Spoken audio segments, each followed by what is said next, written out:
भाभी की बहन के साथ। भाभी ने विशाल को पुकारा तो विशाल को लगा कि भाभी ने उसकी चोरी पकड़ ली है। भाभी बोली, क्या बात है, आज तुम उदास क्यों हो? कहीं किसी ने हमारे देवर जी का दिल तो नहीं चुरा लिया? तो विशाल बोला, नहीं भाभी, ऐसी कोई बात नहीं है। मैं अपनी घबराहट को छुपाने के लिए पसीना पोंछने लगा। विशाल अपनी भाभी के जन्मदिन पर उनके साथ उनके मायके गया था, लेकिन उसे क्या पता था कि यहाँ आते ही उसे प्रेम रोग लग जाएगा। संध्या बहुत सुंदर थी, इसलिए विशाल के मन को भा गई और वह उस पर दिलो जान से फिदा हो गया। विशाल अपने प्यार का इजहार करने के बारे में सोच रहा था कि पता नहीं भाभी संध्या को अपनी देवरानी बनाने के लिए तैयार होंगी या नहीं। भाभी अगर मान भी जाए तो क्या भैया भी मान जाएंगे? देर रात तक वह सोचता रहा। अगले दिन विशाल चुपके से संध्या के कमरे में पहुंचा। वहां संध्या खिड़की खोलकर बाहर का नजारा देख रही थी। विशाल ने उसकी आंख बंद कर उसको छू लिया और बोला, कैसा लगा संध्या? तब संध्या बोली कि विशाल जी, ऐसी हरकतों से मुझे सख्त नफरत है। फिर संध्या बोली, मैं दीदी और जीजा जी से आपकी शिकायत करूंगी। तब विशाल परेशान होते हुए बोला, संध्या मुझे माफ कर दो, मैं कभी ऐसी हरकत दोबारा नहीं करूंगा।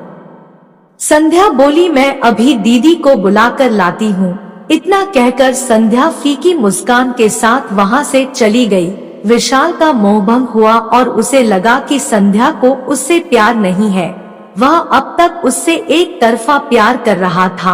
अब वह सोचने लगा कि कुछ देर बाद भाभी यहाँ पहुँच जाएंगी, फिर मेरी सारी पोल खुल जाएगी। खैर, बाद में जो होगा देख लेंगे। ये सब सोचकर उसने संध्या के नाम एक खत लिखकर उसके तकिए के नीचे रख दिया और अपने घर की तरफ चला गया। जब संध्या काफी समय के बाद चाय लेकर कमरे में पहुंची तो उसका दिल धक धक करने लगा और एक अनजान सी हलचल उसके मन को बेचैन कर रही थी कि आखिर रोहित कहाँ चला गया। तभी उसकी नजर तकिए के नीचे दबे कागज पर गई तो वो उसे उठाकर पढ़ने लगी। प्रिय संध्या, खुश रहो। मुझे अपने किए पर बहुत पछतावा है, पर तुम भी पता नहीं किस पत्थर की बनी हो जो मेरे माफी मांगने के बावजूद भैया और भाभी से कहने के लिए चली गई। पता नहीं क्यों मैं तुम्हारे साथ ये गलत हरकत कर बैठा। मैं अब अपने गांव जा रहा हूँ। जब भैया वापस आएंगे तो मेरी खैर नहीं होगी। पता नहीं वह मेरे बारे में क्या सोचेंगे। संध्या, मैंने अपनी जिंदगी में सिर्फ तुम्ही को चाहा, लेकिन मुझे मालूम नहीं था कि मेरा प्यार एक तरफा है। काश यह बात पहले दिन मेरी समझ में आ जाती। संध्या, हो सके तो मुझे माफ कर देना।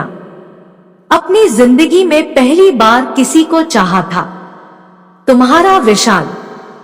अब संध्या की आंखों से पछतावे के आंसू बहने लगे। चाय का कप जैसे ही उठाया वैसे ही वह गिरकर टुकड़े टुकड़े हो गया। उसे ऐसा लगा कि किसी ने उसके दिल के 1000 टुकड़े कर दिए।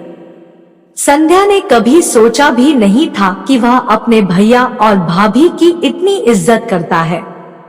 तभी संध्या की दीदी कमरे में आई और पूछने लगी कि क्या बात है संध्या, यह कप कैसे टूट गया और विशाल कहाँ है?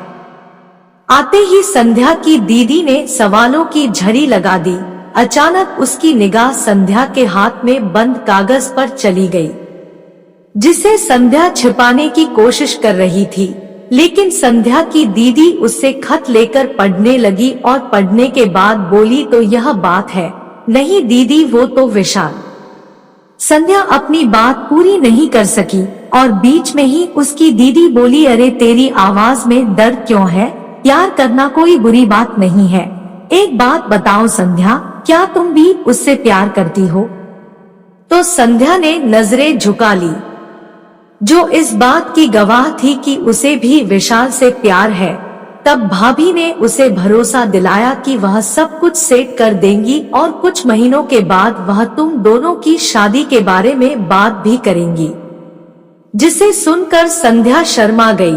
और अपनी दीदी के गले लग गई।